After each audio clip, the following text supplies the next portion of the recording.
আমরা গত কয়েকদিন ধরে তৈত্তির উপনিষদের পাঠ আর সংক্ষিপ্ত আলোচনা করছি। আজকে তার পাঠের অংশটি আমরা পরবর্তী মন্ত্রে এগিয়ে নিয়ে যাব। আমরা উপনিষদের 3টি বল্লী, প্রথম শিক্ষা বল্লী, দ্বিতীয় ব্রহ্মানন্দ বল্লী এবং তৃতীয় ভৃগু বল্লী, এর মধ্যে আমরা প্রথম শিক্ষা বল্লীটি পড়ছি। এর আগে আমরা তার প্রথম বল্লীর প্রথম 3টি অনুবাক আমরা পড়েছি, অর্থাৎ আমরা প্রথম চ্যাপ্টারের সাবপার্ট বলতে পারি। আজকে যে চতুর্থ অনুবাক অর্থাৎ প্রথম বল্লীর ফার্স্ট চ্যাপ্টারে ফোর্থ যে সাবপার্ট আমরা বলতে পারি, সেটি আমরা চতুর্থ অনুবাকে আমরা আসব প্রথম শিক্ষা বল্লীর মধ্যে। সর্বপ্রথম আমরা বৈদিক মন্ত্র পাঠের প্রণামের সঙ্গে সূচনা করব। আমরা বৈদিক মন্ত্র পাঠে শ্রী গণেশ বন্দনা তার প্রার্থনা দ্বারা সূচনা করব। শ্রী গুরুভ্যো নমঃ। হরি ওম। গণানাম ত্বা গণপতিগুম হবামহে কবিম কবীনামুপমস্রবস্তমম জ্যেষ্ঠরাজং ব্রহ্মণাং ব্রহ্মণস্পত আন শৃण्वन्नोतिभिः सेदसादनम्। ওম মহাগণপতয়ে নমঃ। আমরা এখন মূল তৈত্তির উপনিষদের পাঠে চলে আসব। তার প্রথম যেটা শিক্ষা বলি, যেটি আমরা পড়ছি, যার যে 3টি অনুবাক আমরা আগে পড়েছি, তো এই শিক্ষা বল্লীর একটি নিজস্ব একটি প্রার্থনা মন্ত্র প্রথম বল্লীতে দেওয়া আছে। সেই মন্ত্রটি আমরা এই বল্লীর নির্দিষ্ট মন্ত্রটি পড়ে তারপর আমরা আজকের মন্ত্রগুলিতে চলে আসব। প্রথম শিক্ষা বল্লীর প্রথম অনুবাকের প্রার্থনাটি আমরা এর আগে সেটি আলোচনা অর্থ দেখেছি। আমরা শুধু আজকে তার মূলটি আমরা পাঠ করে নেব। ওম শন্নো মিত্র শন্বরুণঃ শন্নো ভবত্বর্য়মা শন্নো ইন্দ্রো বৃহস্পতিঃ শন্নো বিষ্ণুরুক্রমঃ নমো ব্রহ্মণে নমস্তে বায়ো त्वमेव प्रत्यक्षं ब्रह्मासि त्वामेव प्रत्यक्षं ब्रह्म वदिष्यामि ऋतं वदिष्यामि सत्यं वदिष्यामि तन्मामवतु तद्वक्तारमवतु अवतु माम् अवतु वक्तारम्। ॐ शान्ति शान्ति शान्तिः। हरि ओम्। আমরা প্রথম শিক্ষা বল্লীর প্রথম অনুবাকে প্রথম মন্ত্রটি আমরা পড়লাম, যেটি এই বল্লীর সব মন্ত্রের সূচনায় প্রার্থনা মন্ত্র হিসেবে করা হয়। আমরা এটির অর্থ বিস্তারে আগের দিন আমরা পড়ে নিয়েছি। এরপরে যে দ্বিতীয় অনুবাক সেটিও আমরা পড়েছিলাম, যাতে এই ব্যাকরণগত পাঠের নির্দেশ বলা ছিল। তৃতীয় অনুবাক সেটিও আমরা আগে পড়েছি, যাতে সংহিতা উপাসনার কথা আগের দিন বিস্তারে নানা উদাহরণ দিয়ে 5 ভাগে নানাভাবে আমরা দেখেছিলাম, যেটা পূর্ব এবং উত্তর সন্ধির নানা অর্থ জগতে জীবনে তার প্রয়োগ এবং তার প্রক্রিয়া ইত্যাদির মধ্যে দিয়ে একটি অসাধারণ একটি উপাসনার ভাব দেওয়া হয়েছিল। সেটি তৃতীয় অনুবাকে আমরা আগে পড়ে নিয়েছি। আজকে তাহলে আমরা আজকের যে পাঠ শুরু করব চতুর্থ অনুবাক থেকে। আমরা চতুর্থ অনুবাকে সোজা চলে আসি, সেইখান থেকে আজকের আমরা পাঠ সূচনা করব। এটি চতুর্থ অনুবাক। এর মধ্যে কতগুলি মন্ত্র পরপর আলাদা করে আছে, বিশেষ করে 3টি আমরা বলতে পারি। ওই জন্য এটা 1.4.1 বলে এখানে স্ক্রিনে আমরা দেখতে পাচ্ছি। অর্থাৎ 1 অর্থাৎ প্রথম শিক্ষা বল্লী, 4 অর্থাৎ যে চতুর্থ অনুবাক তার যে সাবপার্ট, এবং তারপরে 1 হচ্ছে যে এই যে মন্ত্রটি, এখানে এরকম পরপর 3টি মন্ত্র এই চতুর্থ অনুবাকের মধ্যে পড়বে। আমরা এর মন্ত্রগুলো আমরা পড়ে তার বিস্তারে এক এক করে অর্থ চলে আসব। আমরা এখানে কি দেখবো, আজকের যে অংশগুলি যতটুকু আজকে পড়া হবে, এখানে বলবেন যে আমাদের এর আগে যেটুকু আমরা পড়া হয়েছে আগের দিনে, সাধনা সহায়তার জন্য যে শারীরিকভাবে যে বল প্রয়োজন, বৌদ্ধিক যে বল প্রয়োজন, এবং সেই জন্য ভগবানকে, পরমেশ্বরকে তার যে প্রণব রূপ, তার মন্ত্রের দ্বারা সেখানে প্রার্থনা করা, এবং আমার সাধনার সহায়ক নানা যা কিছু আমার আবশ্যক সেগুলির বিষয়ে প্রার্থনা করা হবে। আমরা দেখব এই মন্ত্রগুলিতে যখন বিস্তারে আসব। আমরা প্রথমে মন্ত্রগুলি পড়ে নিই, এরপরে আমরা এক এক করে আমরা চলে আসব। ओम यश्छन्दसा मृषभो विश्वरूपः छन्दभ्योऽध्यमृतात् सम्बभूव समेन्द्रो मेधया आस्पृणोतु अमृतस्य देवधारणो भूयासं शरीर मे विचर्षणं जीवा मे मधुमत्तमा कर्ण आभ्यां भूरिविस्पृवं ब्रह्मण कोशोऽसि मेधया पिहितः श्रुतं मे गोपाय आवहन्ति वितन्वाना कुर्वाणा चिरमात्मनः वासागंसि मम गावश्च अन्नपाने च सर्वदा ततो मे श्रियमावह लोमशां पशुभिः सह स्वाहा आमायन्तु ब्रह्मचारिण स्वाहा विमायन्तु ब्रह्मचारिण स्वाहा प्रमायन्तु ब्रह्मचारिण स्वाहा दमायन्तु ब्रह्मचारिण स्वाहा शमायन्तु ब्रह्मचारिण स्वाहा यशो जने सानि स्वाहा श्रेयान्वस्य सोसानि स्वाहा तं त्वा भग प्रविशानि स्वाहा समा भग प्रविश स्वाहा तस्मिन् सहस्रशाखे निभगाहं त्वयि मृजे स्वाहा यथा प्रवतायन्ति यथा मास अहर्जरम् एवं मां ब्रह्मचारिणः धातरायन्तु सर्वतः स्वाहा प्रतिवेशोऽसि प्रमाभाहि प्रमापद्यस्व। আমরা তিনটি সবগুলো মন্ত্র পড়ে নিলাম। এবার আমরা এক একটি যে মন্ত্র সেখানে বিস্তারে তার অর্থ এবং এক এক করে আমরা শুরু করব। আমরা বলেছিলাম যে এই প্রথম শিক্ষা বললি যে চতুর্থ অনুবাদের মধ্যে প্রায় 3 ভাগে মন্ত্রগুলি দেওয়া রয়েছে, ওই জন্য 1.4.1 দেখছি এখানে প্রথম মন্ত্র, এর পরের অংশগুলিতে এক একটি মন্ত্র আসবে এবং তার বিস্তারে অর্থ আমরা সংক্ষিপ্তভাবে যতটা আমাদের সহায়ক হবে আমরা পড়ব। আমরা তাহলে এবার এক একটি করে শুরু করি। আমরা শুধু এই প্রথম মন্ত্রটা আজকে প্রথম শুরু করি, যতটা আজকে হবে, তারপরে পরবর্তী যতটা হতে পারে দেখব। আমাদের বৈদিক মন্ত্র পাঠের আগে যেমন বলেছিলাম, আমাদের এরকম 2-1 বার আমরা মন্ত্র উচ্চারণ পাঠ করলে আমাদের কাছে কিছু সরগর হয়ে উঠবে। আমাদের যে অনভ্যস্ত কানে বা শুনতে, প্রকাশ করতে, বলতে যেগুলি অসুবিধা হয়, এইরকম 2-1 বার করে উচ্চারণ করে আমরা প্র্যাকটিস অভ্যাস করলে আমরা তৈরি হব। তাহলে এখন শুধু এই প্রথম মন্ত্রটি, প্রথমে এইটি এবং এটার অর্থ আমরা আসি। সেই জন্য শুধুমাত্র প্রথম মন্ত্রটি এখন আরেকবার পাঠ করে এরপর আমরা অর্থে চলে আসবো। ওম यश्छन्दसा मृषभो विश्वरूपः छन्दभ्योऽध्यमृतात् सम्बभूव समेन्द्रो मेधया आस्पृणोतु अमृतस्य देवधारणो भूयासं शरीरं मे विचर्षणं जीवा मे मधुमत्तमा कर्ण आभ्यां भूरिविस्पृवं ब्रह्मण कोशोऽसि मेधया पिहितः श्रुतं मे गोपाय आवहन्ति वितन्वाना। আমরা এখন শুধু এইটুকু পড়লাম, এরপর আমরা এর অর্থতে আমরা চলে আসি। আমরা কি বলেছিলাম যে এই চতুর্থ অনুবাকে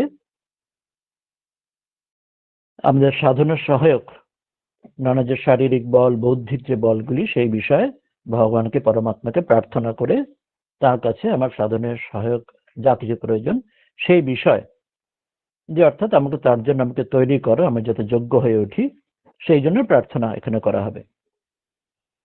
শ্রুতিতে অন্য জায়গায় বলা হচ্ছে আশিষ্ট দৃষ্ট বলিষ্ঠ, বলা হচ্ছে যে যারা যোগ্য তেমন, অর্থাৎ আজকের দিনে যেটা ফিজিক্যাল স্ট্রেংথ বলা হয়, ইন্টেলেকচুয়াল কোশেন্ট, ইন্টেলেকচুয়াল স্ট্রেংথ বলা হয়, এবং ফাইনাল যে স্পিরিচুয়াল স্ট্রেংথ, সবকিছুর জন্য ভগবানকে আমি যাতে তৈরি হই, যেটি আমরা গ্রহণ করতে যাচ্ছি এখন ব্রহ্মবিদ্যার, তার জন্য যাতে আমার শরীর মন শুদ্ধ এবং তার উপযুক্ত আধার হয়ে ওঠে, সেই বিষয়ে প্রার্থনা। তাহলে প্রথম আমাদের এই মন্ত্রটা কি বলা হলো, যেটি আমরা প্রথম মন্ত্রটির অংশটি পড়লাম। তো সহজ ভাষায় বললে আমরা এক একটি শব্দ নিয়ে আসবো। এখানে সাধারণভাবে বললে যে বলছেন যে আমরা এই বেদ থেকে যা কিছু যে আমরা পড়তে জানতে চাইছি, তার মধ্যে যে ঈশ্বর রয়েছেন এবং ঈশ্বরের যে নাম রয়েছেন, সেই পরমেশ্বর পরমাত্মা আমাকে এই বেদের আমার শিক্ষার এর ধারণার সাহায্যে আমাকে সেই যোগ্য করে তুলুন, সেই যোগ্যতা দিন, এবং আমি যেন সেই ব্রহ্মবিদ্যা, সে অমৃত স্বরূপ ব্রহ্মবিদ্যা যে ধারণের যোগ্য আধার হতে পারি। অর্থাৎ আমি যেন ব্রহ্মজ্ঞান লাভে, ঈশ্বর লাভে, আত্মজ্ঞান লাভে যেন আমি সমর্থ হই, আর আমার শরীরও এই বিদ্যা গ্রহণের জন্য যেন উপযুক্ত হয়। এবং শুধু শরীর না, আমরা দেখবো যে দু একটি আমাদের ইন্দ্রিয়ের কথা এখানে উল্লেখ করে, সবগুলি সমগ্র শরীরের জন্য দু একটি ইন্দ্রিয় উদাহরণ বসে উল্লেখ করা হচ্ছে। যেমন বলা হচ্ছে যে আমরা জিহ্বা যেন মধুর ভাষিণী হয়, এবং আমার কর্ণদয়, আমার কানগুলি দ্বারাও যেন আমি এই প্রভূত ভাবে এই বিদ্যা ব্রহ্মবিদ্যা শ্রবণের সহায়ক হয়। বলছেন যে হে ভগবান, হে পরমাত্মা, পরমেশ্বর ঈশ্বর, যে তুমি যেন এর মধ্যে রয়েছে, যেন ঢাকা হয়ে রয়েছে, যেন আমার কাছে প্রকাশিত হয়। সাধারণ মানুষ তারা যোগ্য না হলে সেটি জানতে বুঝতে পারে না, কিন্তু আমার কাছে প্রকাশিত হোক, এবং আমার যেই যা কিছু আমি জানবো শিখবো ব্রহ্মবিদ্যা, যেন সেটি আমার কাছে সংরক্ষিত হয়, সেটি যেন আমি বিস্তৃতের অতলে তলিয়ে না যায়। আমরা দেখলাম যে জিহ্বা আর কর্ণ ইত্যাদি উদাহরণের দ্বারা কান, আমার জীব, সেগুলিও যেন যথাযথ হয়। অর্থাৎ আমার জ্ঞানেন্দ্রিয়, কর্মেন্দ্রিয় এবং আমার অন্তরেন্দ্রিয় সকল কিছু যেন যোগ্য আধার হয়ে ওঠে। আমাদের মনে পড়ে যে একবার একটি ঘটনা, যে রামকৃষ্ণ সংঘের ত্রয়োদশ অধ্যক্ষ শ্রীমৎ স্বামী রঙ্গনাথজি মহারাজের ছোটবেলার ঘটনা। তিনি একসময় ছোটবেলায় শোনা যায় যে যখন একদম বাচ্চা বয়সে তিনি পরে বলেছেন এটি, যে কখনো তিনি বন্ধুদের কাছে যেমন শিখে যে কিছু খারাপ শব্দ, খারাপ ভাষা কিছু শিখেছেন এবং উচ্চারণ করেছেন। তো তার মা তাকে, তার গর্ভধারিণী মা তাকে শিক্ষা দিয়েছিলেন যে বাবা, তোমার জিহ্বা হচ্ছে সরস্বতীর বাসস্থান, মা সরস্বতীর আবাস, সেখানে মা সরস্বতী বাস করেন। সেটা যদি তুমি এমন অশুদ্ধ করো, অর্থাৎ এমন খারাপ কথা, খারাপ ভাষার দ্বারা, তাহলে সেখানে মা সরস্বতী সেখানে থাকতে পারবেন না, এবং সেটি তোমার ডিফাইল, অর্থাৎ সেটি নষ্ট হয়ে যাবে। তো এই যে মায়ের কাছে যে শিক্ষা, যে এইটি তার জীবনে পরবর্তীকালে মনে ছিল, পরবর্তীকালে তিনি বলতেন যে এই জন্য এখানে জিহ্বা যে মধুর ভাষিণী হোক। তিনি পরবর্তীকালে একটি কবিতা দিয়েও বলতেন। একজন ইংরেজ কবির একটা বিখ্যাত একটি কবিতা আছে, স্পিক জেন্টলি। এই কবিতাটার কথা তিনি বলতেন, খুব সুন্দরভাবে একটি ঘটনা ঘটেছিল। তিনি বোধহয় তখন হয় দিল্লি আশ্রম বা হায়দ্রাবাদ, যেখানে তিনি ছিলেন না কেন, সেখানে কোন এক সময় ব্রহ্মচারী, যিনি পূজার সব পূজারী ছিলেন, দেখাশোনা করতেন পূজা, তো কখনো কোনো ভক্তরা এসেছেন সেখানে তারা মন্দিরে প্রণাম করতে। তো ব্রহ্মচারী তাদের মন্দিরে যে নিয়ম নিষ্ঠা সেগুলি পালনের করতে বলতে গিয়ে একটু রূঢ় ভাবে তাদের বলেছেন যে যেহেতু নিয়ম পালন সেটা তো বলতে হবে, কিন্তু বলার মধ্যে একটু ওই যেটা মধুর ভাষী না হয়, খুব কিছু কড়া ভাষা, একটু ভাবে একটু বেশি তীব্র ভাষায় তাদের নিয়ম কানুন বুঝিয়ে তাদের বলেছেন। তো তার একটু ক্ষুব্ধ দুঃখিত হয়ে মহারাজের কাছে গিয়ে বলেছেন। তা মহারাজ তাকে ডাকলেন পরে সেই ব্রহ্মচারীকে, যে তাকে একইভাবে তিনি তাকে ওইভাবে বকলেন, ওরম কিছু বললেন না, তিনি এইটির কথা বললেন, এই যেটি আমরা এখন শোনালাম সেটি। আর ওই স্পিক জেন্টলি বলে একটা সুন্দর একটা কবিতা ছিল, সেটিও তাকে শুনিয়ে বললেন যে যে যেমন কিছু জগতে যখন তুমি ইন্টারাকশন করবে, তো সেটি যেন এই জিহ্বা মধুর ভাষিণী, এখানে যেটি আমরা বললাম এই মন্ত্রতে যেতে রয়েছে, তো সেটির দ্বারা যথাসাধ্য চেষ্টা করবে যে সেটি যেন অনাবশ্যক, যেন আমরা অপ্রয়োজনে যেন কটু কথা, কটু ভাষণ ইত্যাদি সেটা যেন প্রয়োগ না করি, আমরা যেন আরো ভালোভাবে মানুষকে যেটা বোঝানো, যা কিছু শিক্ষা দেওয়া, শাসন করা, সেটি যেন যথাসাধ্য, ঠিক যেন মায়ের শাসন যেমন সন্তানের প্রতি হয়, মা সন্তানকে যদি বকাবকি করেন, সন্তান ঠিক বোঝে সেটি মা, নিজের মা, সে সন্তান কখনো সেটা কোনো নেগেটিভ তার ভাবে নেয় না, সন্তান সে পজিটিভ বা তার যথাযথ অ্যাসপেক্টেই তা নিতে পারে। তো এটি বলেছিলেন। তো এখানে এই মন্ত্রটির মধ্যে ওই জীবা আমি মধ্যমোত্তম সেটি বলেন, জীবা মধুর বাসিনী হোক। এইবার আমরা মন্ত্রটির মধ্যে এক একটি শব্দ দিয়ে অর্থটা আমরা নিই। আমরা তো সাধারণ পুরো অর্থটা বলে নিলাম, এবার এক একটি শব্দে আমরা আসি। মন্ত্রের মধ্যে কি বলা হচ্ছে এখানে? ইহ, প্রথম শব্দটা কি ছিল? ইহ ছন্দসাম ঋষভঃ, ছন্দসাম ঋষভঃ বিশ্বরূপঃ। ইহ মানে যে, যে কোনটি না ছন্দসাম, ছন্দসাম মানে হচ্ছে বেদের অপর নাম হচ্ছে ছন্দ, অর্থাৎ এখানে বেদকে মনে করানো হচ্ছে। ঋক সাম যজুর অথর্ব যে বেদ, সে বেদের অপর নাম হলো ছন্দস, বেদেরই অপর নাম হচ্ছে ছন্দস। ছন্দস মানে বেদ বোঝানো হচ্ছে, এটি বেদের সিনোনিম পর্যায়বাচী শব্দ। বেদের সংস্কৃত ওই জন্য বর্তমান যে আমরা সংস্কৃত যেটি জানি পড়ি তার থেকে কিছুটা আলাদা। বেদের যে সংস্কৃত ব্যাকরণ তার আলাদা, আর বেদের নামও তাকে ছন্দস, তাকে তার একটি তার বেদের নাম।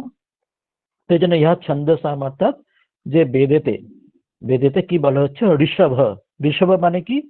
ঋষভ মানে আমরা জানি যে একটি অর্থ তো আমরা সবে অনেকেই জানি, ঋষভ অর্থ হলো যেটি আমরা ভগবান শিবের যেমন ঋষভ, তিনি তার নন্দীরূপ, তার যে ইয়ে আছেন, তার যে বৃষরূপ, তার যে বাহন আছেন, তো সেটি একটা অর্থ, যে অর্থাৎ তিনি সেই শিব, তিনি তার এই বাহন রূপ, এই নন্দীরূপ বাহনে তিনি, নন্দী মহারাজের পিঠে তিনি বাহন রূপে তিনি সর্বত্র বিচরণ সব করেন, কর্ম সব করেন।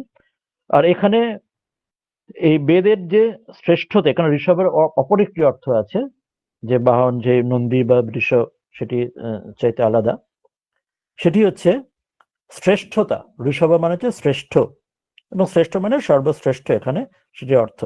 ওইখানে আমরা অন্য দিক দিয়ে যেমন দেখলাম, শিব তিনি যেমন তার বাহন নন্দী রূপে দ্বারা তিনি সব কর্ম চালিত করেন, পরিচালিত করেন, এখানে পরমাত্মা পরমেশ্বর তিনি তার নিঃশ্বাস প্রশ্বাস রূপ বেদের দ্বারা, এবং তার আমরা প্রণবের, আমরা ওঙ্কারের কথা এখনই আসবো, তার দ্বারা তিনি আমাদের সকলকে, জগৎকে, তিনি তার যে শিক্ষা, পরমাত্মা যে জ্ঞানের লাভের যে সহায়ক যা কিছু বিদ্যা, তিনি বেদের সাহায্যে তিনি আমাদের দেন। সেটা দুইভাবেই আমরা যদি নিই, এই ঋষভ অর্থাৎ শ্রেষ্ঠতা, যা বৃষরূপ সর্বশ্রেষ্ঠতা, সেটি বোঝানো হচ্ছে তার তুল্য। এবং তিনি হচ্ছেন বিশ্বরূপ, তিনি তার সঙ্গে তিনি বিশ্বরূপ, অর্থাৎ তিনি, তিনি সর্বরূপ, তিনি সমস্ত বাক্যে, তিনি সকল কিছুর মধ্যে। আমরা একটু পরে ওমকারের কথা যেন আসবো, তখন দেখবো যে তিনি এই বেদের যে ওমকারের মাধ্যমে যে তিনি আমাদের যে জ্ঞান দেবেন পরমেশ্বর, তিনি যেমন শ্রেষ্ঠ স্বরূপ, আবার অন্যভাবে তিনি সর্বরূপ, সর্বং খলু ইদং ব্রহ্মরূপে তিনি সর্বব্যাপ্ত, বিশ্বের সকল কিছু তারই প্রকাশ, তারই এক এক রূপ। ঠিক যেমন সমুদ্র অর্থাৎ তরঙ্গ, সমুদ্র থেকে যে নানা যে তরঙ্গ জোয়ার ভারতে হয়, সে তরঙ্গ কোনোটাই সমুদ্র থেকে আলাদা নয়। সমুদ্রেরই নানা রকম তরঙ্গে, সুনামি ইত্যাদি নানা রকম ঢেউ হয়, কিন্তু সবগুলি সমুদ্রেরই এক এক রূপ। তো সেই জন্য বলছেন এই জগৎ সমগ্র ট্রান্সেন্ডেন্টাল এবং ইমানেন্ট, সকল কিছু যা কিছু সবকিছু তাঁরই, সে পরমাত্মা পরমেশ্বরই তার রূপ, সেটা বিশ্বরূপ। তিনি হচ্ছেন, বলা হচ্ছে তিনি সর্বব্যাপী, সকল কিছু তাঁরই সত্তায় তিনি এই সকল কিছু হয়েছেন। এবং অন্য আর একটা অর্থ দিয়ে আমরা সবকিছু দুটো অর্থ নিচ্ছি, যেমন বললাম, অন্য দিক দিয়ে আবার এই পরমাত্মা বা আমি ওঙ্কারের একটু পরে ওঙ্কারের কথা আসবে, তিনিও সমস্ত বাক্যেতে সব পরিব্যাপ্ত থাকে, তিনি সর্ব অক্ষর স্বরূপও বটে। আমরা অন্য জায়গায় দেখেছি, আমরা সেই গানেও তো দেখেছি যে বলা হচ্ছে যে তিনি মহামায় বা তিনি ঈশ্বর, তিনি আমাদের সকল কিছু, যেমন মন্ত্র, আমরা যে মন্ত্র উচ্চারণ করি, গুরুর থেকে যে মন্ত্র শুনি পাই, তো সেটি যেমন তার মধ্যে যেমন আমাকে ত্রাণ করার যে শক্তি যেমন আছে, তো তেমনি বলা হচ্ছে যা কিছু আমরা মন্ত্র উচ্চারণ করি বা যা কিছু কথা বলি, স্বরবর্ণ ব্যঞ্জন বর্ণ দিয়ে যে বাক্য শব্দ তৈরি করি, সে সবকিছুর মধ্যেই আসলে ঈশ্বরের শক্তি রয়েছে, তার থেকেই সবকিছু এসছে, যা কিছু আমরা শব্দ উচ্চারণ করি না কেন। এমন কথা নানা গানেতেও সেই নানা বলা হচ্ছে, রামপ্রসাদের গানে বলছেন শয়নে প্রণাম জ্ঞান ইত্যাদি, সেখানে বলছেন যা কিছু সে মায়েরই, আমরা যা কিছু শব্দ বলি কথা বলি সেটি যেন মায়েরই উপাসনা করছি। এমন একটি শিব মানস পূজা স্তোত্রের মধ্যে এত ব্যাসদেব শঙ্করাচার্য বলছেন যে আমি যা কিছু উচ্চারণ করি শব্দ সেটি তোমারই মন্ত্র, তোমারই পূজা সেটি। তো এই বোধ দিয়েও তাই বিশ্বরূপ, অর্থাৎ বিশ্বরূপ মানে সর্বব্যাপী যেমন, তেমনি অন্যভাবে অন্য যা কিছু বাক্যে পরিব্যাপ্ত থাকে তিনি, যা কিছু শব্দ উচ্চারণ করি শব্দ ব্রহ্মরূপে, তিনি সকল অক্ষর স্বরূপ, তিনি সকল অক্ষরের মধ্যে তিনি। আমরা অন্য দিক দিয়ে আমরা পুরাণের কাহিনীতে জানি শিবের ডমরু থেকে, শিব নটরাজ রূপে তিনি যখন নৃত্য করছেন তার ডমরু থেকে, সেখান থেকে এই অক্ষর, যেখানে মাহেশ্বরের সূত্র বলা হয়, অক্ষর উৎপন্ন হচ্ছে এবং তার মাধ্যমে এই সমগ্র যে বিশ্বের যা কিছু শব্দ তৈরি হচ্ছে এবং শব্দ থেকে বাক্য বর্ণ, প্রথমে বর্ণ, সেখান থেকে শব্দ বাক্য ইত্যাদি উৎপন্ন হচ্ছে, অর্থাৎ সবকিছু উৎসরূপে সেই পরমেশ্বরই আছেন। তো সেটাও এখানে দুই দিক দিয়ে বোঝানো হলো। এরপর কি বললেন যে ছন্দেভ্যঃ অমৃতাৎ অধি সম্বভূব, অর্থাৎ ছন্দেভ্য মানে, ছন্দেভ্য মানে এই যেটা এক্ষুনি আমি ছন্দস কথা বললাম যে বেদের এক নাম হচ্ছে ছন্দস। তো ছন্দেভ্য মানে বেদ থেকে, এই বেদ থেকে, বেদ যেটি বেদ আগে বলা হলো বেদ হচ্ছে ঈশ্বরের শ্বাস প্রশ্বাস, তিনি সৃষ্টির প্রারম্ভে তিনি এই বেদের মাধ্যমে তিনি জগৎকে তিনি সৃষ্টি করছেন এবং তার মাধ্যমে আমাদের ব্রহ্মবিদ্যা দান করছেন। তো এই বেদ থেকেই অমৃতাৎ, যে অমৃত স্বরূপ, এই বেদ যেটি অমৃত স্বরূপ বেদ, এবং সেখান থেকে অধি, অধি মানে প্রধান রূপে বিশেষভাবে তিনি প্রকট হচ্ছেন। সম্ভবভূব মানে প্রকট হচ্ছেন। প্রকট হচ্ছে মানে কি অর্থ, মানে প্রকট হচ্ছে মানে দুটো শব্দ হয় আমরা ইংরেজিতে যেটা বুঝি না, একটা যা তৈরি হওয়ার দুটো অর্থ আমরা শব্দ বলি, একটা ডিসকভারি বলি, একটা ইনভেনশন বলি। ইনভেনশন মানে কি, ইনভেনশন মানে যে জিনিসটা আগে ছিল না সেটি পরে এলো, অর্থাৎ আমরা কোনো মেশিন তৈরি করলাম, মেশিন ইনভেন্ট করলাম, মানে মেশিনটা আগে অর্থাৎ উৎপত্তি, তার আগে তার কোনো অস্তিত্ব ছিল না, আমরা মেশিনটি তৈরি করলাম, ইনভেনশন হলো। আর ডিসকভারি মানে কি, ডিসকভার মানে আনকভার, মানে ওটা আগে থেকেই ছিল কিন্তু ঢাকা দেওয়া যেন ছিল, কভার দেওয়া ছিল। বা ডিসকভার মানে আনকভার, ঢাকনা সরিয়ে নিলাম, সেটা আমার সামনে প্রকট হলো। তো এখানে এই যে বললেন যে সম্ভবভূব, যে প্রকট হলেন, এই প্রকট হলেন এই কারণে বলছেন যে প্রকট হওয়া মানে কি না, এখানে তিনি আমাদের জন্য প্রকট করলেন মানে কি, যে এখানে তিনি ব্রহ্মার সৃষ্টি আদিতে, ব্রহ্মা হিরণ্যগর্ভ প্রজাপতি রূপে তার দ্বারা, তার তপস্যার দ্বারা, আমরা যেন পুরাণের কাহিনীতে জানি সেই বিষ্ণু অনন্ত শয়নে রয়েছেন, তার নাভি কমল থেকে ব্রহ্মা তিনি এলেন এবং তারপরে তিনি তপস্যার দ্বারা এই জগৎ তিনি সৃষ্টি করছেন। তো সেখানে ওমকার হচ্ছেন এই প্রণব, যেটি আমরা এখানে এরপরেই আমরা আসবো সেখানে। তো বলছেন সেটি জানেন এখানে প্রকট হলেন। সম্ভব হুয়া মানে এখানে ইনভেনশন নয়, এখানে ডিসকভার, অর্থাৎ জানো তিনি ঢাকা দেওয়া ছিলেন, তাকে তিনি বাইরে তিনি নিয়ে এলেন। অর্থাৎ কেন, ওঙ্কার তিনি তো নিত্য স্বরূপ, প্রণব ঈশ্বরের মতো তিনি নিত্য স্বরূপ, নাম নামী অভেদ। শ্রীরামকৃষ্ণ মনে করাচ্ছেন যেমন ছায়া কায়া সমান, নাম নামী অভেদ, তেমনি ঈশ্বর আর ঈশ্বরের নাম, প্রণব রূপ ওঙ্কার রূপ তার নাম, সেটি তো অভেদ। সেই জন্য তিনি নিত্য, তিনি নিত্য শাশ্বত পুরাণ, তিনি কখনো অনাদি, অনাদি অনন্ত, তিনি কখনো উৎপন্ন হচ্ছে এমন হয় না। তাহলে সম্ভবভূব শব্দটার অর্থ হচ্ছে উৎপন্ন হওয়া, কিন্তু এখানে উৎপন্ন হওয়া মানে এটি বোঝাচ্ছেন যে ইনভেনশন অর্থে নয়, এখানে ডিসকভার অর্থ, অর্থাৎ তিনি যেন লুকিয়েছিলেন, ঢাকা দেওয়া ছিলেন, তিনি তপস্যা দ্বারা, ব্রহ্মা প্রজাপতি হিরণ্যগর্ভ সৃষ্টির আদিতে তিনি তপস্যার দ্বারা এই ওঙ্কার রূপ, তার কাছে তার যে এই পরব্রহ্মের তার যে প্রণব রূপ, তস্য বাচকে প্রণব, পতঞ্জলি যোগসূত্রে বলা হচ্ছেন, তিনি তার কাছে প্রতিভাত হচ্ছেন, তার কাছে ম্যানিফেস্ট করছেন তিনি। স্বামীজি যেমন বলছেন না, each soul is potentially divine. তো পোটেনশিয়ালি ডিভাইন, প্রত্যেকেই ডিভাইন, কিন্তু যেন ঢাকা দেওয়া রয়েছে সেটি বার করতে হবে। যেমন একটি বীজের মধ্যে যেমন গাছ রয়েছে, বড় বৃক্ষ রয়েছে, কিন্তু সেটি পোটেনশিয়াল হিসেবে রয়েছে, এবং সেটি মাটিতে পুঁতলে সেখান থেকে বড় গাছ তৈরি হবে।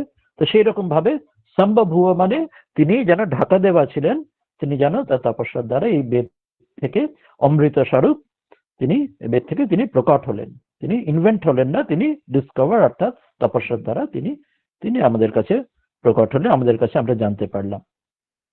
এরপর বলছেন স মা ইন্দ্র মেধয়া স্পৃণতু, বলে সহ, বলে সেই ওঙ্কার, অর্থাৎ সেই ওঙ্কারের কথা এখানে বলছেন, যে ঈশ্বরের যে নাম ওঙ্কার স্বরূপ, যে তার নামের কথা মনে করছেন, তিনি হচ্ছেন মা, মানে আমাকে, মেধয়া, মেধার দ্বারা, এবং তাকে তার একটি নামও বলছেন, সে ইন্দ্র।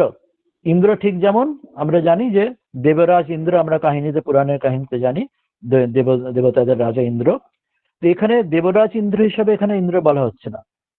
ঠিক যেমন নরেন্দ্র শব্দটা যেমন ইউজ করি, যে নরদের মধ্যে ইন্দ্র, নরদের মধ্যে শ্রেষ্ঠ, নরদের মধ্যে রাজা বা নরদের মধ্যে শ্রেষ্ঠ। এখানে নরেন্দ্র শব্দের দ্বারা ওই দেবরাজ ইন্দ্রকে বোঝানো হচ্ছে না, দেবরাজ ইন্দ্র, কিন্তু ওই ইন্দ্র মানে শ্রেষ্ঠত্ব, বা তিনি সর্বোচ্চ, তিনি বেস্ট বা হায়েস্ট বা গ্রেটেস্ট, সেই অর্থ বোঝানো হচ্ছে নরেন্দ্র শব্দের মধ্যে। সেই রকম এখানে স মা ইন্দ্র মেধায় স্পৃণ, এখানে ইন্দ্র মানে সে দেবরাজ ইন্দ্রকে বোঝানো হচ্ছে না, এখানে কাকে বোঝানো হচ্ছে? এখানে ওই যেমন সর্বোচ্চ বা শ্রেষ্ঠ বা গ্রেটেস্ট বা হায়েস্ট বা বিগেস্ট, অর্থাৎ এখানে ওই পরমেশ্বরকেই, পরমাত্মা ভগবানকে, ঈশ্বরকেই বোঝানো হচ্ছে। অর্থাৎ ইন্দ্র শব্দের দ্বারা এখানে দেবরাজ ইন্দ্র না বুঝিয়ে, যেমন নরেন্দ্রকে শব্দের দ্বারা যেমন দেবরাজ ইন্দ্র বোঝানো হয় না, নরদের মধ্যে শ্রেষ্ঠ, সর্বশ্রেষ্ঠ, গ্রেটেস্ট বোঝানো হয়, এখানে ইন্দ্র শব্দের দ্বারা সেই পরমেশ্বর, পরমাত্মা, ভগবান, ঈশ্বরকে বোঝানো হচ্ছে, দেবরাজ ইন্দ্রকে বোঝানো হচ্ছে না। তো বলছেন যে সেই যে ওমকার স্বরূপ, যে ইন্দ্র, যে পরমাত্মা, পরমেশ্বর, ভগবান, তিনি মা, আমাকে, তিনি মেধয়া, মেধার দ্বারা, মেধার দ্বারা কি না, স্পৃণতু, স্পৃণতু মানে আমার মেধার দ্বারা আমাকে তিনি যুক্ত করুন, বা আমার দ্বারা সেখানে আমাকে সম্পূর্ণভাবে আমাকে সে আমাকে বলশালী করুন বলতে পারি, আমার দ্বারা সম্পূর্ণ যেন আমাকে সেই দান করুন, সবকিছু মেধা যা যুক্ত করে দিন, এটি বোঝানো হচ্ছে। মেধা শব্দের দ্বারা আমরা একটা শব্দ জানি, যে মেধা সুক্তম, যেমন আমাদের বেদেতে রয়েছেন। আরেকটা আমরা সহজ মেধার একটা অর্থ আমরা জানি, এমনিতে মেধার কথা আমরা কি ইন্টেলেক্ট বা আইকিউ এরম অর্থ আমরা নিই, কিন্তু এটা ইংরেজিতে যেমন একটা ক্লেভার শব্দ হয়, ইন্টেলিজেন্স বলা হয়, তো এখানে কিন্তু শুধুমাত্র যে ক্লেভার, যে হাই আইকিউ, সেটা বোঝানো হচ্ছে না। শ্রীরামকৃষ্ণ যেমন বলছেন যে কাক ভরে চালাক, কিন্তু পরের গু খেয়ে মরে, ইত্যাদি, বা সেই শকুন সে অনেক, সে উঁচুতে ওড়ে কিন্তু নজর ভাগাড়ের দিকে। অর্থাৎ এখানে শুধুমাত্র যে ক্লেভারনেস এই মেধার দ্বারা, যে অনেক বুদ্ধি, সেই বুদ্ধির কথা বোঝানো হচ্ছে না। কারণ সেই বুদ্ধিটা তো যেমন বলা হলো, সেই কাক বা শকুনের মতো, সেটা ব্যর্থ হতে পারে, সে খারাপ দিকেও যেতে পারে সেই বুদ্ধিটি। তাহলে এখানের মধ্যে কোন মেধার কথা মনে করা হচ্ছে? যে অমৃত সেই মেধা আমাকে দান করুন, বেদ। আমরা জানি যে অনেকে সেই গায়ত্রী মন্ত্রের মধ্যে একটি অংশ বলা হয়, শেষ অংশটিতে আগের দিনে বোধহয় আমরা পাঠে এসেছিল, ধিও ইয়োহনা প্রচোদয়াৎ, যে আমাকে আমার আমাদের মধ্যে জাগ্রত করুন। সেখানে যে ধীয়ের শব্দ আসছে, সেই যে মানে সেই যে মেধা, অর্থাৎ সেটা শুদ্ধ সত্য যে বুদ্ধি, সেই বুদ্ধিতে কথা বলা হচ্ছে। যে তামসিক যে বুদ্ধি বা রাজসিক বুদ্ধি, সেটি বলা হচ্ছে না।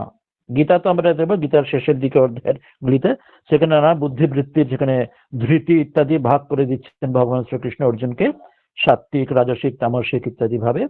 তো সেখানে যেটি সাত্বিক বুদ্ধি, যেটি সাত্বিক যে বুদ্ধি, সেইটিকে এখানে মেধা বলা হচ্ছে, যে বুদ্ধির দ্বারা, ঠাকুর বলছেন কথা মৃতে, সা চাতুরী চাতুরী, সেই বুদ্ধি, যে বুদ্ধির দ্বারা ঈশ্বরকে পাওয়া যায়, ঈশ্বরকে জানা যায়, অন্য সব বুদ্ধি ব্যর্থ বুদ্ধি। তো এখানে ওই মেধার দ্বারা সেইটি বলা হচ্ছে, সেই যে শুদ্ধ সত্য বুদ্ধি, যেটি নিজের কল্যাণ হয়, যার দ্বারা আত্মার মোক্ষার্থম, জগতের কল্যাণ হয়, জগদ্ধিতায়, অপরেরও কল্যাণ হয়, সেই যে বুদ্ধির কথা এখানে মনে করাচ্ছেন, সেই বুদ্ধির দ্বারা আমি সম্পন্ন হই যেন, সেই বুদ্ধি যেন আমার কাছে আসে, এটি মনে করাচ্ছেন। এরপর কি বলছেন?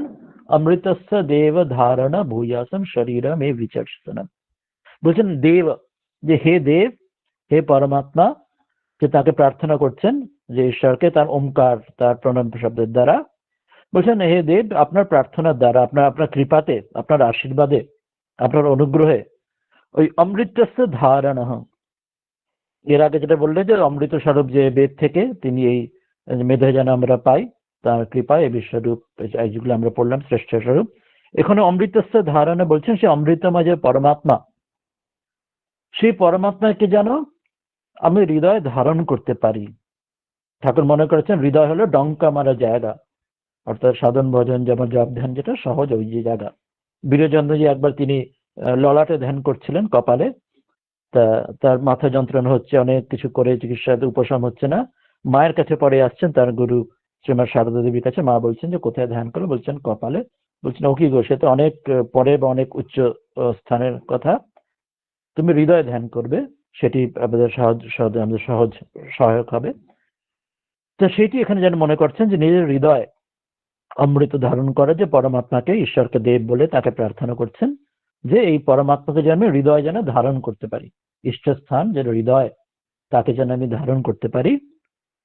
এবং বলছেন যে ভূই আসম, শুধু ধারণ করতে পারি নয়, ভূই আসম মানে আমি ধারণ করানো সেরকম যেন হয়ে যাই, অর্থাৎ তার সঙ্গে যেন এক হয়ে যাই, যে তার সঙ্গে যে যার ইষ্ট সেই তার আত্মা, অর্থাৎ আমি যেন তার সঙ্গে, আমার ইষ্টের সঙ্গে যেন সেই মায়ের কথা, সেই অভেদনন্দী যে তার পরমাম প্রকৃতি, প্রকৃতি পরমাম স্তোত্রতে বলছেন, সে রামকৃষ্ণ কত প্রাণা, যে তিনি স্বয়ং একদম সে তার সঙ্গে এক হয়ে যেন বোধে থাকছেন। তা সেটাই বলছেন যেন তোমার ঈশ্বরের সঙ্গে হৃদয় আমি ধারণা করে যেন আমি তার সঙ্গে এক হয়ে যাই, আমার যেন কোন বিন্দু মাত্র আর তার থেকে যেন কোনো ভেদ বা আমার দূরত্ব যেন কোনো বজায় না থাকে, আমি যেন সেই অমৃতকে সে যে ধারণ করতে পারি। কারণ সেটি যে ব্রহ্মজ্ঞান বা ব্রহ্মত্ব বা আত্মজ্ঞান, ঈশ্বর জ্ঞান বা ইষ্টজ্ঞান, যে শব্দ বলি না কেন। এবং মেয়ে আমার শরীরম, আমার শরীর কি হয় না, বিচর্ষণম, আমার শরীর বিচর্ষণম মানে মানে আমার শরীরের যেন সেই যোগ্যতা আমার যেন আসে, অর্থাৎ আমার সেই ব্রহ্মজ্ঞান অর্জনের যোগ্যতা, অর্থাৎ সে বলিষ্ঠ, যেটা আমাদের শাস্ত্রে উপনিষদে বলা হচ্ছে আশিষ্ট দ্রবিষ্ট বলিষ্ঠ, আমার শরীরও যেমন সে ব্রহ্মজ্ঞান ধারণের উপযুক্ত আধার হতে পারে। সেটি না হলে আমাদের যা কিছু গ্রহণ করবে, ঠিক যেমন একটা ছোট্ট, যে আমরা ইলেকট্রিসিটিতে ফিজিক্সে জানি, খুব পাতলা খুব তারে যদি হাই ভোল্টেজ কারেন্ট হয় তো একটা তার জ্বলে যাবে, শর্ট সার্কিট হয়ে যাবে। তা খুব উঁচু হাই কারেন্টের জন্য সেই রকম বিশেষ তার, একটু ওরম যোগ্য ওরম তার চাই। তো সেই রকম আমার আধার, এই শরীররূপ আধারের দ্বারা যে আমি ভগবান লাভের এই যে পথে যাচ্ছি, তো সেটিও যেন আমার উপযুক্ত যোগ্য হতে পারে, বিচর্ষণমের মাধ্যমে সেটি মনে করাচ্ছেন। এবং সেটি এখন দু একটা উদাহরণ দিয়ে বলবেন, যে সমগ্র শরীরের মধ্যেই আমার জ্ঞানেন্দ্রিয়, আমার কর্মেন্দ্রিয়, আমার অন্তরাত্মা, অন্তরেন্দ্রিয়, সকল কিছু যেন যোগ্য আধার হয়ে ওঠে। সেটা একটা দুটো উদাহরণ দিচ্ছেন, ওই যেটি আমরা শুরুতে বললাম, যেমন জীবামে মধুমত্তমা একটা উদাহরণ, যে আমার জিহ্বা কেমন হয়। আমরা জিহ্বার মধ্যে জানি আমরা সেখানে কর্মেন্দ্রিয় জ্ঞানেন্দ্রিয় দুই, অর্থাৎ জিহ্বার মাধ্যমে আমরা সেখানে আমি বস্তুর স্বাদ যেমন নিচ্ছি জ্ঞানেন্দ্রিয় রূপে, আবার কর্মেন্দ্রিয় রূপে বচন আমি কথা বলছি। তো ওই জন্য জিহ্বার কথা এখানে উদাহরণ দিলে, যে মধুমত্তমা, যে অতিশয় যেন মধুমতি আমার হতে পারে জিহ্বা, যে মধুর ভাষিনী যেন হতে পারি, আমার জিহ্বা যেন মধু বিশিষ্ট হয়। অর্থাৎ দুই দিক দিয়েই অর্থাৎ বলে দিলেন, অর্থাৎ জ্ঞানেন্দ্রিয়ের মাধ্যমে জিহ্বাতে যেন আমি যা কিছু আমি গ্রহণ করবো, এটা সিম্বলিক ভাবে বলে দিলেন। প্রত্যেকে যেমন আমরা খাদ্যবস্তু যদি খুব টক বা খুব ঝাল বা খুব কড়া আমাদের জিহ্বা আমাদের ভালো লাগে না, আমরা একদম থুতু করে ফেলে দিই এরকম। আর সেদিক দিয়ে যেমন বোঝালেন, জ্ঞানেন্দ্রের দিক দিয়ে আমরা জিহ্বা যেন অথচ মিষ্টি বা ভালো স্বাদ বিশিষ্ট আমাদের সহজে খেতে পারি বা ভালো লাগে হজম ইত্যাদি।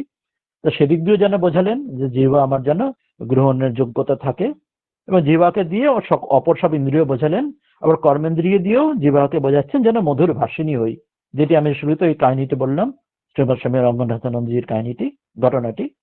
তো সেই রকম আমিও যেমন গ্রহণ আমি যেন সেখানেও যে ভালো জিনিস গ্রহণ করি, আবার যেখানে আমি অপরকে যা দেব, সিম্বলিক রূপে বোঝানো হচ্ছে সব দিক দিয়ে, যে আমি অপরকে যা দেবো আমি জগৎকে, সেটাও আমি জগতের থেকে যে ভালো যেটা গ্রহণ করব। ঠিক যেমন সেই ওই বলা হয় সেই পাকাল মাছ যেমন পাকে থাকে কিন্তু তার গায়ে পাক লাগে না, বা সেই রাজহাঁস যেমন পরমাংশের উদাহরণ দিচ্ছেন, যেমন সেই দুধে জলে মিশে যায়, সেখান থেকে দুধ টেনে জলটা আলাদা করে ইত্যাদি, এই উদাহরণ, নানা রকম উদাহরণ যেমন আছে।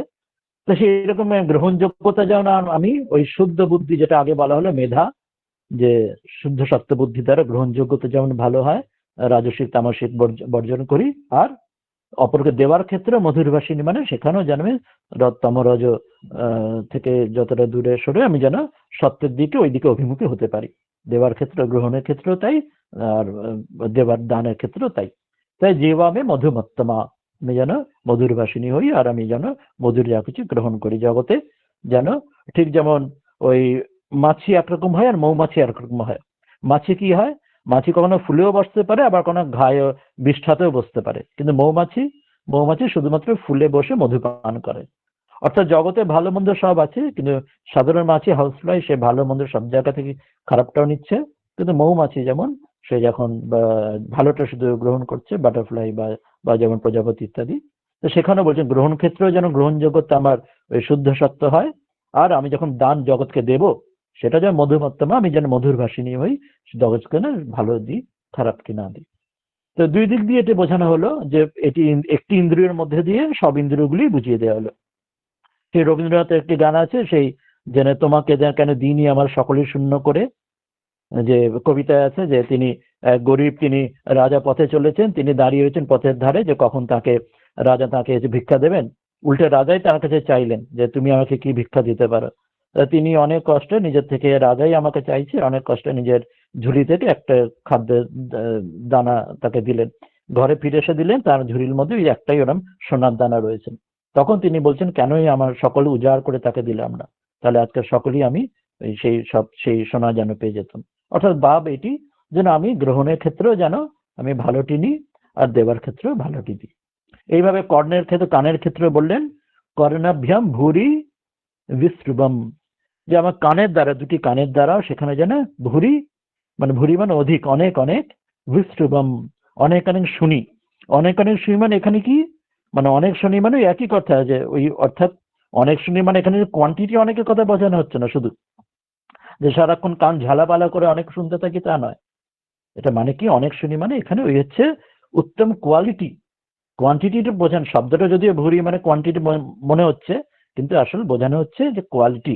আমি যা শুনি সেটা যেন উত্তম ব্রহ্মবিদ্যা এবং যা কিছু ভালো, যা কিছু সেটা যেন শুনি, এবং সেটাই যেন আমার থেকে, আমার জিহ্বার দ্বারা সেটি বেরোয়।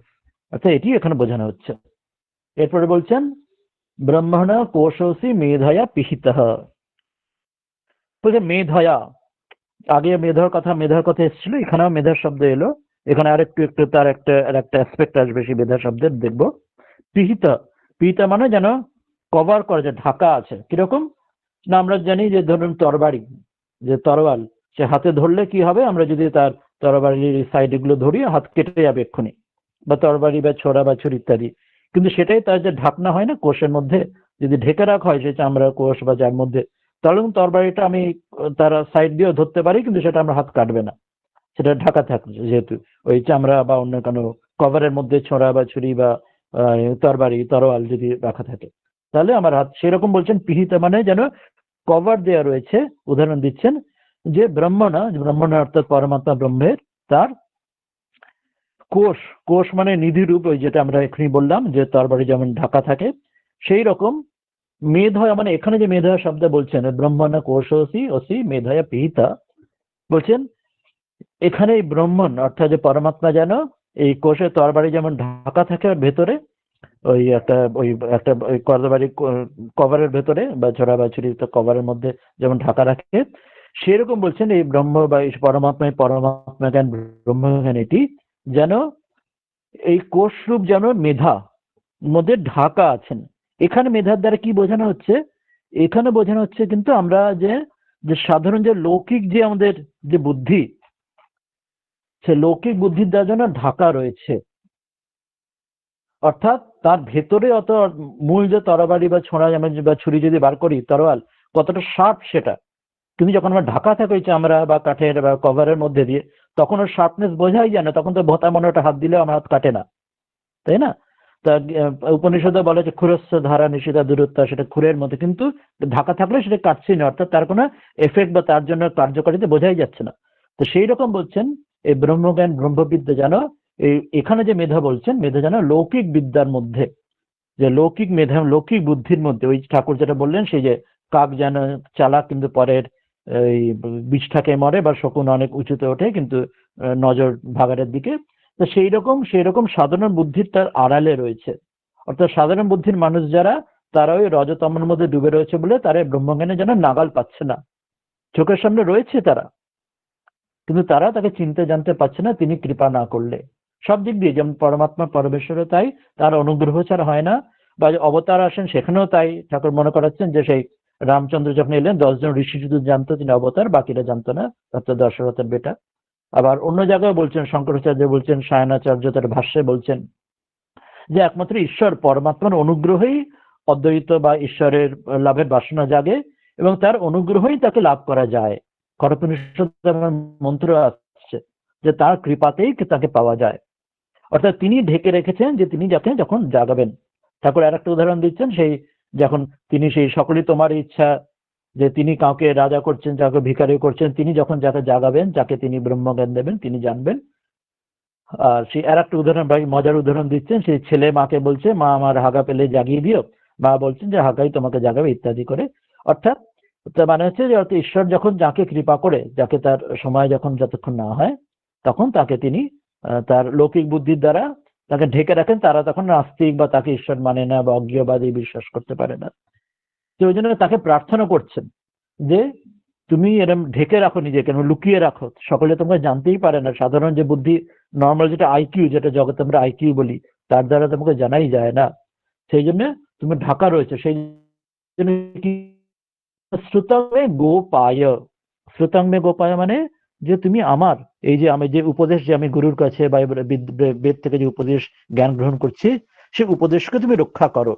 ঠিক যেমন তিনি সাধারণ মানুষের থেকে তোমার ব্রহ্মবিদ্যাকে ঢেকে রাখছো, যেমন উদাহরণ দিলেন যেটা আগেরটা, তরল বা তরবারি যেমন ঢাকা থাকে, সাধারণ বুদ্ধিতে মানুষ জানতেই পারে না, তিনি আমার যে ব্রহ্মজ্ঞানের বা বিদ্যা বা আত্মজ্ঞান, সেটাকেও তিনি গোপন করে রাখো। একটা কথায় বলে না, যত গুপ্ত তত পোক্ত, যত ব্যক্ত তত ত্যাক্ত। অর্থাৎ যত ব্যক্ত হয়ে যাবে সেটি তত খেলো হয়ে যাবে, হালকা হয়ে যাবে, আর যত গুপ্ত থাকবে সেটি তত পোক্ত হয়ে উঠবে। তো সেখানে তাই বলছেন আমার এই যে এই ব্রহ্মজ্ঞানের এই যে সাধনা, সবকিছুকে ঠাকুর যখন প্রথম দিকে সাধনা করছেন, রাতের বেলা অন্ধকারে লুকিয়ে একা পঞ্চবটিতে চলে যাচ্ছেন, সেখানে সব নিজের কাপড় এবং উপবিদ সব ছেড়ে তিনি সাধনা করে আবার ভোরে ফিরে আসছেন। একদিন হৃদয় জানতে পেরে তখন পেছনে গিয়ে সে দেখলো যে মামা ওইভাবে সাধনা করছে। তা ওই জন্য যে প্রথমে বলছেন যে তুমি আমার এই যে এই আত্মজ্ঞান সাধনা গোপন করার অর্থ, মানে এখানে শ্রুতাঙ্গে গোপায় গোপন করার মানে কি, অর্থাৎ এখানে তুমি রক্ষা করো, আমাকে রক্ষা করে থাকো, যে যে আমাকে যেন আমার বিপরীত ভাবনা বা সংশয় বা আমার এটা ভুলে যাওয়া সেখান থেকে না হয়ে যায়, আমি যেন তোমাকে ভুলে না যাই, যে সর্বদা সদা সর্বদা তোমাকে মনে থাকে। সে দাঁতের ব্যথার মধ্যে সংসারে সব কাজ করছি, দাঁতের ব্যথায় মন থাকবে, সেই রকম সংসারের সব কাজের মধ্যে তোমাকে যেন ভুলে না যাই। এখানে গোপন করার অর্থ এটি বলছেন যে যেন আমার বিস্মৃতি না আসে।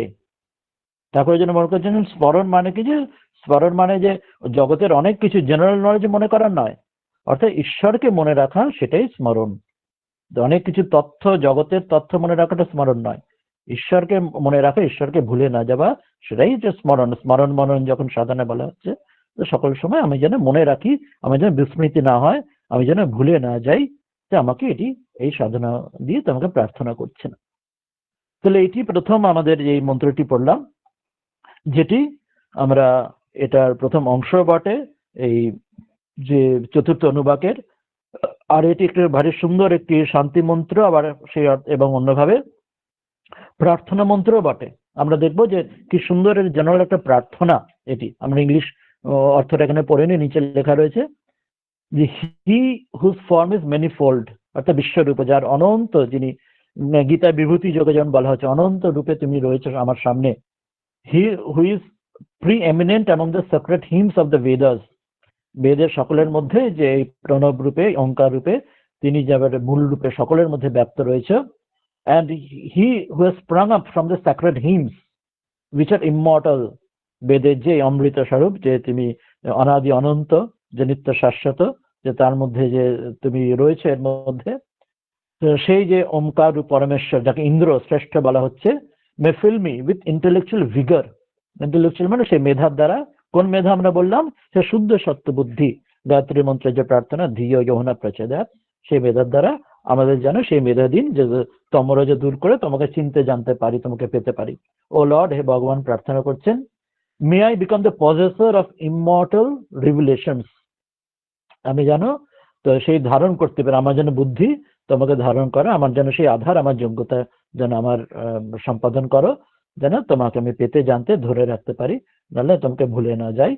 আর may my body become able and active, এবং সেই আমার এই আধার রূপ শরীরের প্রত্যেক অঙ্গের কথা মনে করাচ্ছেন, শরীরে যাতে যোগ্য হয়ে ওঠে তোমাকে ধারণ করা, তোমাকে জানার জন্য।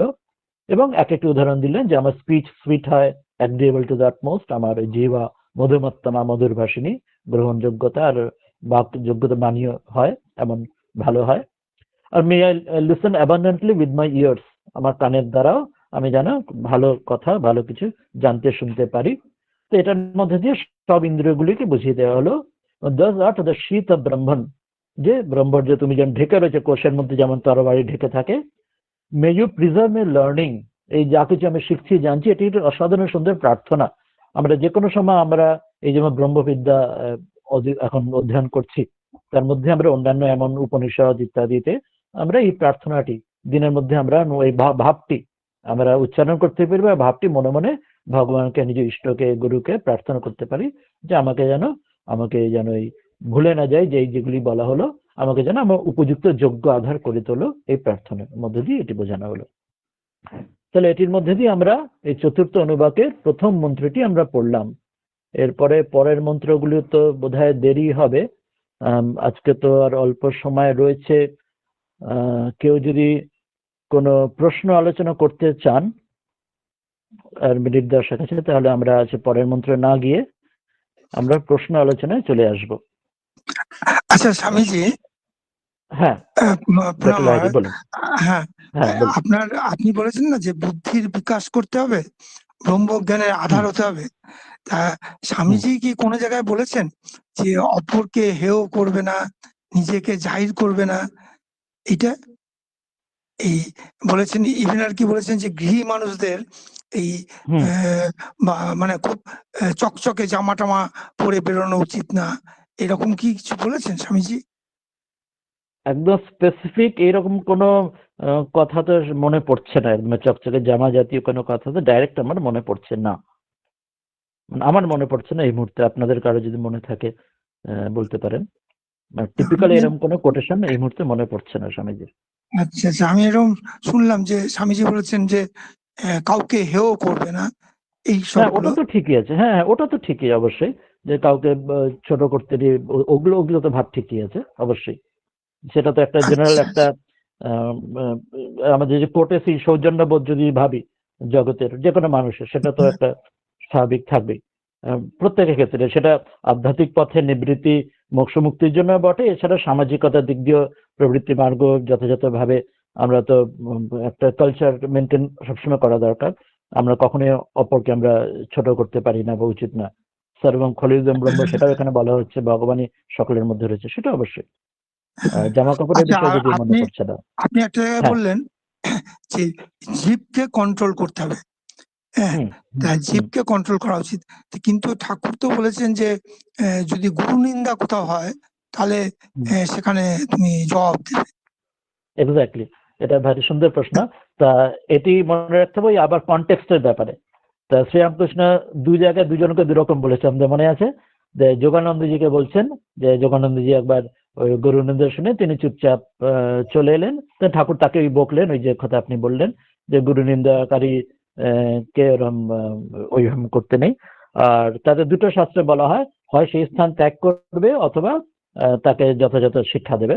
আর অন্যদিকে ঠাকুর আবার নিরঞ্জনানন্দজি, তিনি একজন নৌকো করে সেখানে তো জীবকে কন্ট্রোল না করে তাকে রূঢ়ভাবে ওই জন্য আমি কমপ্লিট করছি। আর সেটা হইলো অধিকারী ভেদ, শাস্ত্রে এটা ভেরি ইম্পর্টেন্ট, অধিকারী ভেদ। তা অন্য জায়গায় এটা তো আছে, যোগানন্দজি তো ওটা ছিল। আর অপর নিরঞ্জনানন্দজির ক্ষেত্রে কি হলো, নিরঞ্জনানন্দজি সেরকম নৌকো করে আসছেন, তিনি ভালো সাঁতার ইত্যাদি জানতেন, সেখানেও নৌকাতে কেউ পরমাংশের নামে কিছু খারাপ কথা, তিনি একদম রুদ্র বেশে তখন বললেন যে এখনই যদি খবর না যায় আমি এক্ষুনি নৌকা এখানে মাঝনদীতে নৌকা ডুবিয়ে দেবো।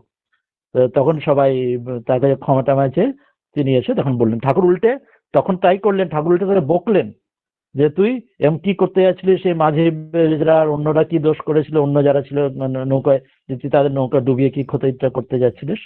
অর্থাৎ অধিকারী ভেদ, মানে যোগানন্দজি এখানে যেহেতু তিনি ছিলেন, যেটা বলা হয় স্বামীজি কর্মযোগ অন্য জায়গায় বলছেন যে ওই গীতা তো যেটা আছে সব জায়গায় আসছে যে আমরা কতক্ষণ আমরা জগতের ক্ষেত্রে যে অহিংসার যে ভাবটি সেটা যতক্ষণ আমি কভার্ড ইস একটা আলাদা ভাব, যে আমি হচ্ছে নিজে আমি কভার্ড, যে সেখানে আমি বা আমি অন্য কারণে নিজেকে একদম তমগুণে ডুবে রয়েছি, সেখানে আমি তম থেকে রজতে উঠতে হবে। অনেক সময় তম থেকে সত্যের মুখোশ পরে আসে, ওই জন্য যদি আমি যদি তমতে থাকি তাহলে আমাকে রজের মধ্যে দিয়ে উঠতে হবে, তমতে থাকলে হবে না।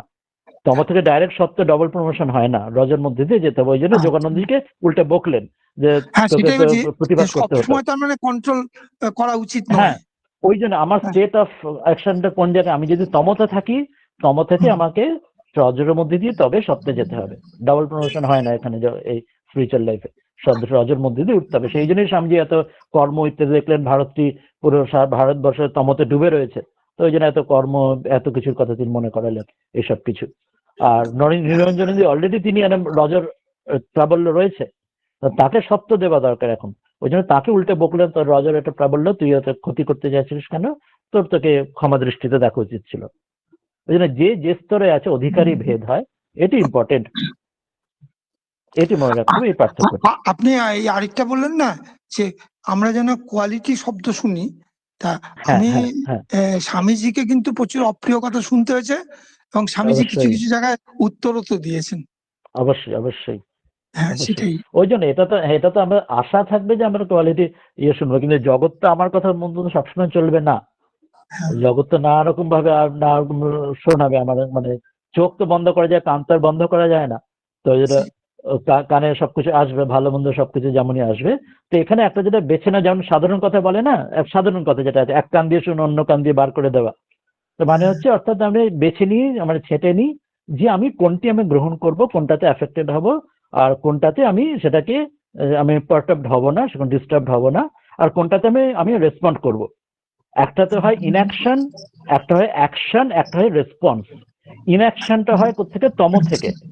অ্যাকশনটা কোথায় হয় বা রিয়াকশন কোথায় হয়, হয় রজ থেকে। আর রেসপন্সটা কোথায় হয়, সত্য থেকে। ওই জন্য আমি ঠিক ঠিক সত্য দেখলে তখন রিয়াক্ট না করে, চিন্তা ভাবনা করে যেটা যথাযথ যেটা বলা হচ্ছে সেটা। স্বামীজি অনেক জায়গায় বলছেন, আমেরিকাতে করা করে খ্রিস্টান মিশনারিদের শোনাচ্ছেন, হ্যাঁ। বা কোনো ক্ষেত্রে একটু বেশি শুনিয়ে দিয়েছেন বলে এক জায়গায় তিনি পরে দুঃখ আবার প্রকাশ করছেন যে আমার গুরু কারো নিন্দা করতে না, আমি আমার গুরুর শিষ্য হওয়ার যোগ্য নেই, আমি আজকে একদিন খুব একটু বেশি রকম করা বলে দিয়েছিলেন স্বামীজি, কোথায় একটা আচ্ছা। স্বামীজির জীবনীতে আছে।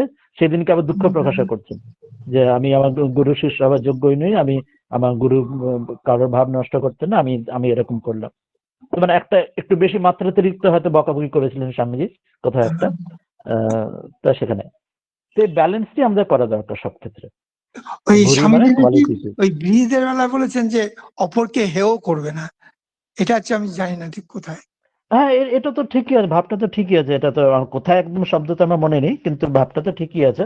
আর স্বামীজি কর্মযোগেতে মহানির্বাণ তন্ত্র থেকে, স্বামীজি কর্মযোগ পড়বেন, দেখবেন যে মহানির্বাণ তন্ত্র থেকে অনেক শ্লোক উদ্ধৃত করে গৃহস্থ যে তার কর্মযোগ জীবনে কি করে পালন করা উচিত, কেমন ভাবে সংসারে থাকা উচিত, সেখানে তিনি অনেক উদাহরণ দিয়ে, সেখানে কিছু কাহিনী, কিছু শ্লোক উদাহরণ দিয়ে দেখাচ্ছেন। এবং সেখানেও ওই প্রতিকার অপ্রতিকারের কথা মনে করাচ্ছেন, যে সন্ন্যাসীর জন্য অপ্রতিকার, কিন্তু গৃহস্থের জন্য প্রতিকার। হ্যাঁ, কে একজন হাত তুলেছেন, দুজন হাত তুলেছেন, বলতে পারেন। ওই ওই জায়গাটা আমার মনে পড়েছে, যখন স্বামীজি আমেরিকায় ছিলেন, তখন ওনাকে ব্ল্যাক বলে অনেকে অপমান করত, কিন্তু হ্যাঁ উনি তখন চুপচাপ থাকতেন। তো অনেকে হ্যাঁ জিজ্ঞেস করেছিল যে আপনি কেন বলছেন না যে আপনি মানে ব্ল্যাক এর মধ্যে পড়ছেন না। তো উনি হ্যাঁ বললেন, আমি যদি এটা বলি তাহলে ওদের অপমান করা হচ্ছে। হ্যাঁ তাই হ্যাঁ জন্য এরকম এই একটা ঘটনা মনে পড়ছে। হ্যাঁ, এক্স্যাক্টলি, এটা খুব সুন্দর। এটা যে আমি কেন অপরকে ছোট করে তার মানে ইয়েতে আমি বড় হব, তো কখনোই নয়। তো অপরকে আমি ছোট করতে যাবো কেন, এইটা খুব বড় শিক্ষা আমাদের জীবনে। আমরা অনেক সময় সেটা করে বসি, কাউকে বড় করতে গিয়ে, নিজেকে হোক বা আমার কোনো পছন্দের আদর্শকে বড় করতে গিয়ে আমরা অন্যকে ছোট করে বসি। অনেক ক্ষেত্রে দেখবেন আমরা স্পিরিচুয়াল লাইফেও করি, আমরা রিলিজিয়াস ফিল্ডে, বাকি জগতে তো চলেই। তো সেটার প্রয়োজন হয় না। আমি যদি নিজেকে ভালো বা নিজেকে বা নিজের আদর্শ বা নিজের পছন্দের কিছু ভালো করতে বলতে বা প্রমাণ করতে যাই, সেটার যে পজিটিভ সাইড সেটাকে আমার জোর দেওয়া উচিত। কিন্তু আমরা অনেক সময় উল্টাটা করতে যাই, অন্য ক্ষেত্রে অপর অ্যাসপেক্টে যে নেগেটিভ গুলো আছে সেগুলো তুলনা করে, যে সেটার চেয়ে তো আমি বেটার, আমার তো তার চেয়ে নেগেটিভ আছে। হ্যাঁ, সেটা কিন্তু এটাই খারাপ। এটাই স্বামীজি মনে করে দিচ্ছেন, অপরকে ছোট করে তার বিনিময়ে কেন বড় হবো? তোমার নিজের বড় হওয়ার যেটুকু আছে সেটা দেখাবেন, অপরকে ছোট করতে যাবে না। এটা কিন্তু আমরা খুব করি, আশেপাশে দেখলেই দেখবো, পলিটিক্সে বলি, অনেক জায়গায় করি, আমরা রিলিজিয়ান স্পিরিচুয়ালিটিতে করি, সোসাইটিতে করি।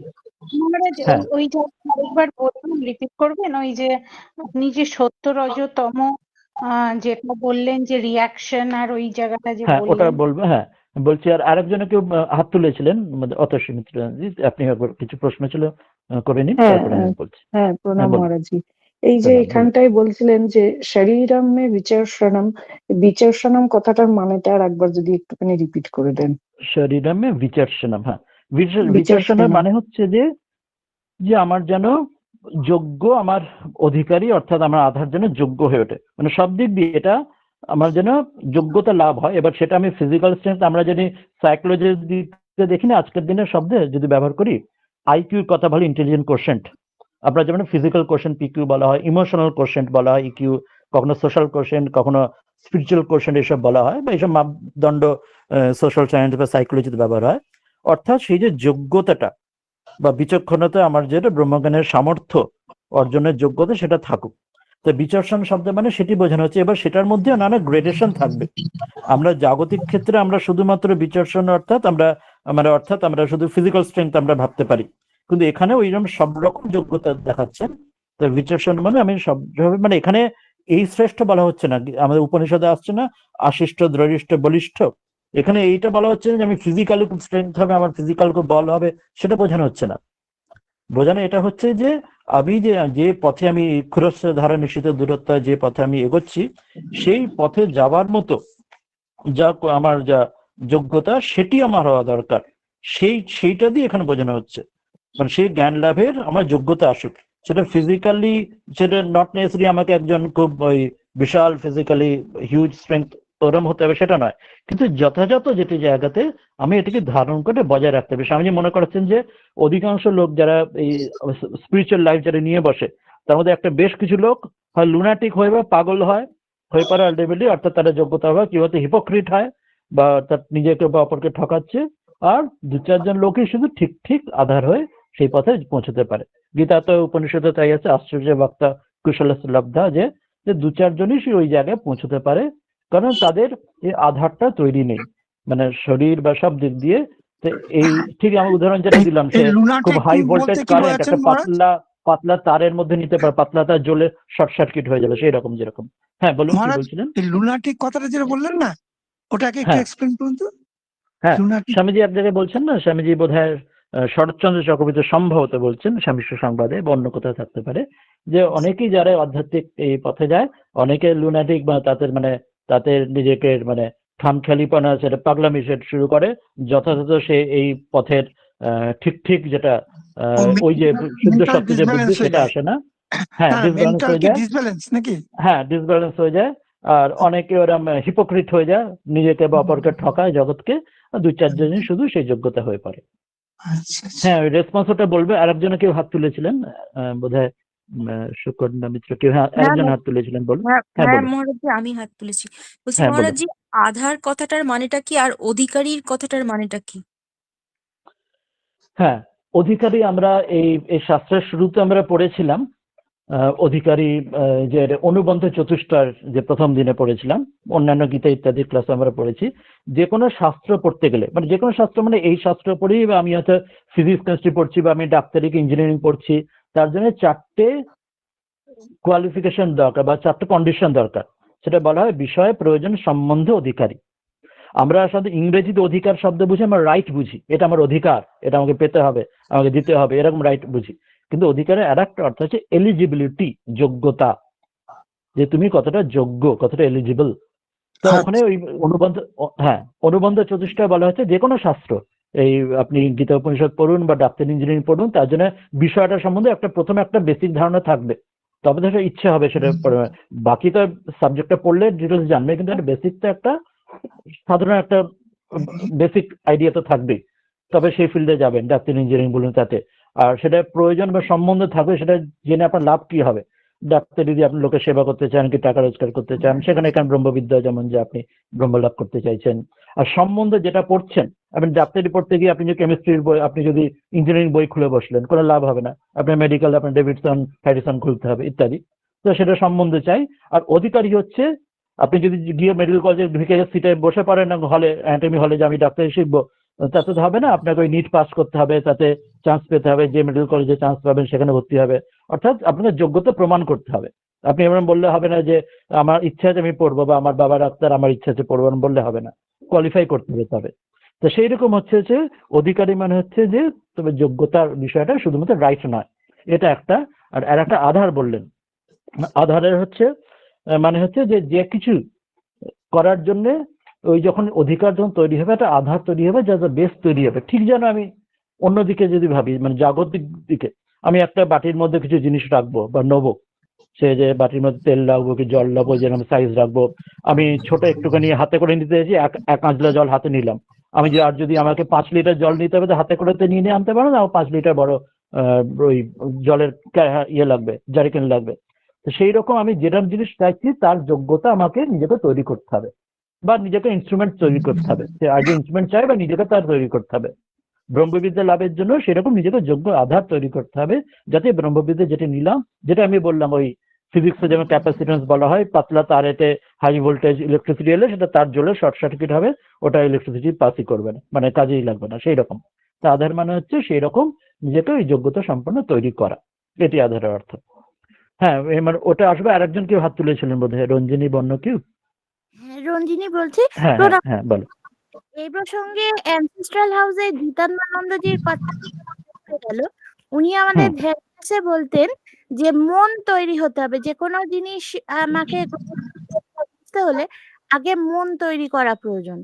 আবার অন্যদিক স্বামীজিও বলছেন যে গীতা পড়ার আগে মানে গীতা পড়ার কোনো লাভ হবে না যদি না সে শরীর তৈরি করে, যেটাকে এখন এরকম ব্যাখ্যা করা হয় ফুটবল খেলা। ফুটবল, হ্যাঁ হ্যাঁ হ্যাঁ হ্যাঁ, সেটা কখনো অপব্যক্ত হয়, কিন্তু ভাবটি ওটাই কারেক্ট।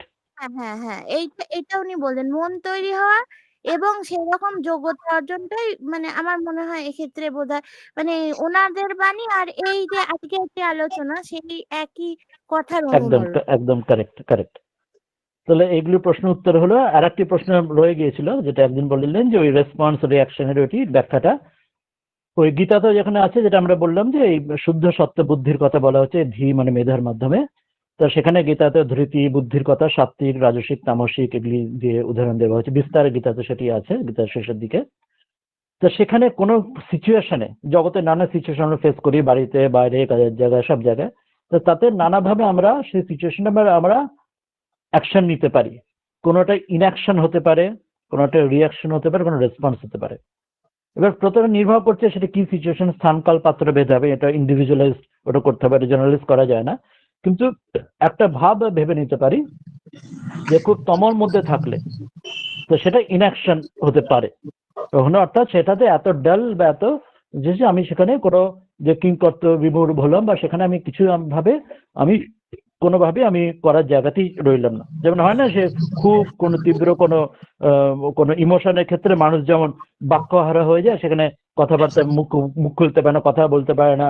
ঠাকুরের কথা মতো উদাহরণ দিচ্ছেন, সেই একজন ঝাঁট দিচ্ছিল, কার কথা শুনলো কে মারা গেছে, নিজের সঙ্গে সঙ্গে ঝাঁটা হাত থেকে পড়ে গেল, সে হয়ে চুপ হয়ে গেল, কথাই বলতে পারছে না। এরকম ইনঅ্যাকশন একরকম একটা হয়, সেটা অন্য ক্ষেত্রে স্বামীজি ঠাকুর বলছেন। কিন্তু এক্ষেত্রে যেটা ব্যাখ্যা যে তোমার জায়গাতে থাকলে সেখানে ইনঅ্যাকশন আসতে পারে, কিংকর্তব্য বহুল, সেখানে আমি জায়গা কোনো কিছু করার জায়গায় আমি সেই জায়গাতেই নেই। আর একটু ওপরে এখন রজত জায়গায় হলে সেখানে রিয়াকশন হতে পারে, সেটি আজকের দিনে জগতে খুব বেশি দেখা যায়।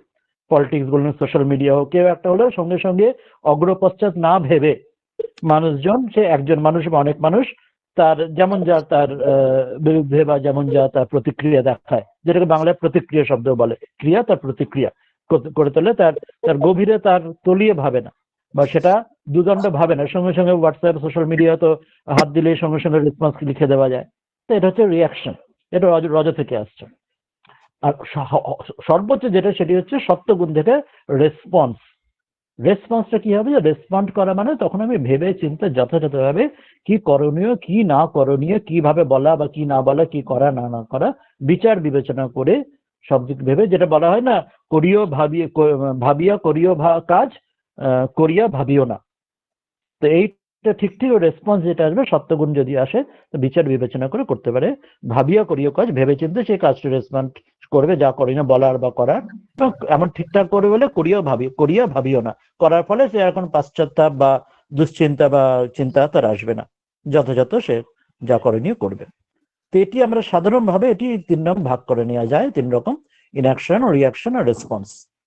তম, রজ, সত্য, স্টেপ বাই স্টেপ এইটি। প্রণাম মহারাজ। হ্যাঁ, ভালো লাগলো। হ্যাঁ, খুব ভালো। হ্যাঁ, আর কারো কোনো প্রশ্ন আলোচনা কিছু থাকবে? নাহলে আমরা শেষ করার দিকে যাব। আর কেউ জিজ্ঞাসা বা আলোচনা বা ফিডব্যাক, সাজেশন, এনিবডি এলস? আর কেউ? ঠিক আছে, তাহলে তো আজকে আর কিছু নেই। আমরা এই মন্ত্রটাই একবার পাঠ করে এটাই হ্যাঁ, বলুন। মহারাজ, একটা কোশ্চেন জিজ্ঞেস করবো। এই বইটা বাংলা পিডিএফ অ্যাভেলেবল আছে? তৈত্তির উপনিষদের রামকৃষ্ণ মিশন থেকে স্বামী গম্ভীরানন্দজির একটি অনুবাদ পাওয়া যায়, আর জ্যেষ্ঠানন্দজির নতুন অনুবাদ বেরিয়েছে, আরো বাইরেরও থাকতে পারে। আর এই পাঠের জন্য মন্ত্রপুষ্পম নামে উদ্বোধন থেকে, যেটি বেদ পাঠ, যেটি উচ্চারণের জন্য মন্ত্রপুষ্পম নামে বাংলাতে উদ্বোধন, সেটিও পাওয়া যায়। তো এগুলির পিডিএফ আছে কিনা বলতে পারছি না, হয়তো খুঁজলে সার্চ করলে পাওয়া যাবে। হার্ড কপি তো অনলাইনে আজকাল তো সব জায়গায় পাওয়া যায়, আনিয়ে নেওয়া যায়। এগুলি আরো কোনো সোর্স থাকলেও থাকতে পারে। এই মুহূর্তে আমার এই 3টে মনে পড়লো: গম্ভীরানন্দজি, জ্যেষ্ঠানন্দজির আর মন্ত্রপুষ্পমের মন্ত্রগুলি। মহারাজ আবহান্তি বিত্তান বাহানা মানে কি আছে? ওই লাস্ট কোনখানটা ফ্রেজটা ছিল জানো? এই মন্ত্রের লাস্ট আবহান্তি বিত্তান আচ্ছা, ওটা আমাদের বুঝেছি। ওটা আমাদের পরের দিনের অংশটাতে পুরো আসবে, ওই জন্য আজকের আমি ওটাতে আর যাইনি। ওটাতে এখন ওটাতে পুরো শুরু করলে একদম পরবর্তীটা একদম কন্টিনিউ হয়ে যাবে। এই যে পরের দেখছি আমরা দ্বিতীয় মন্ত্রের শুরুতে ওটা দেওয়া আছে, তো ওটা পরের দিন যখন পরের মন্ত্রটা নেবো তখন ওটা ডিটেলস, তখন ওটা সময় সাপেক্ষ হবে, তো সম্পূর্ণ পরের দিনে আমি এই ভালো। আজকে প্রথম এইটুকু মন্ত্রটাই হলো। আর আমরা শেষে তাহলে আর কোনো প্রশ্ন থাকলে শুনে নেবো, না হলে এই মন্ত্রটি আরেকবার উচ্চারণ করে সেটি শান্তির মন্ত্র রূপে শেষ করব। যদি কোনো প্রশ্ন কেউ করতে থাকেন করুন, না হলে আমরা এই মন্ত্রটি উচ্চারণ করে আমরা শেষ করব। কেউ আর কিছু প্রশ্ন করতে চান? নেই, তাহলে আমরা এই মন্ত্রটি আরেকবার উচ্চারণ করে শেষ করছি, সেটি আমরা পরে নিজেরাও প্র্যাকটিস করতে পারি। ওম यच्छन्दसा मृषवो विश्वरूपः छन्दोभ्योऽध्यामृतात् सम्बभूव समेन्द्रो मेधया आस्पृणोतु अमृतस्य देवधारणो भूयासं शरीर मे विचर्षणं जीवा मे मधुमत्तमा कर्ण आभ्यां भूरि विस्पृवं ब्रह्मण कोशोऽसि मेधया पिहितः श्रुतं मे गोपाय आवहन्ति वितन्वाना। ओम शांति शांति शांति। हरि ओम तत्सत्। श्री রামকৃষ্ণার্পণমস্তু। আজকে তাহলে এইটুকুতে হলো। আমরা পরের দিন, পরের রবিবার